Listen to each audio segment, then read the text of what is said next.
আমার প্রশ্ন যেটা, আসিফ মাহমুদ সজীব ভুঁইয়া যে বিদেশে গেল, সেটা কি সুইজারল্যান্ডে গিয়েছিল? আচ্ছা আচ্ছা, সুইজারল্যান্ডে তাহলে আসিফ মাহমুদ সজীব ভুঁইয়া, সে তো পররাষ্ট্র বিষয়ে কোনো উপদেষ্টা না, না অথবা প্রবাসী কল্যাণ বিষয়ে কোনো উপদেষ্টা না, না অথবা সে প্রবাসীদের কোনো প্রোগ্রামেও তো ওখানে যায় নাই সুইজারল্যান্ডে।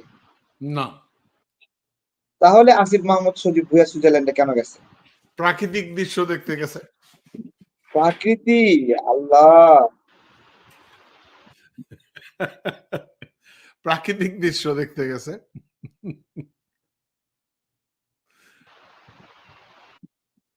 না, বলছি সেটা বাবার জমি বন্ধক রেখে না সরকারি টাকায় প্রকৃতি উপভোগ করতে গেছে? অবশ্যই সরকারি টাকায়, কারণ তার তার তার ভ্রমণটা তো ছিল সরকারি। ও আচ্ছা আচ্ছা, সরকারি টাকায় গেছে তাহলে।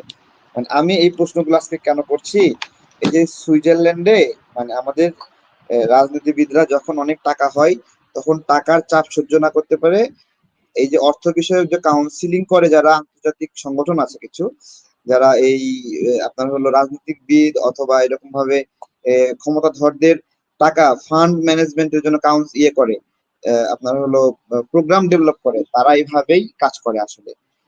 ঠিক আছে, আসিফ মাহমুদ কেন সুইজারল্যান্ডে গেছে, আশা করি এদেশের নাগরিকরা বুঝতে পারবে, এবং আজকে ক্লু দিয়ে দিলাম, আপনারা এটা অনুসন্ধান করবেন। ঠিক আছে।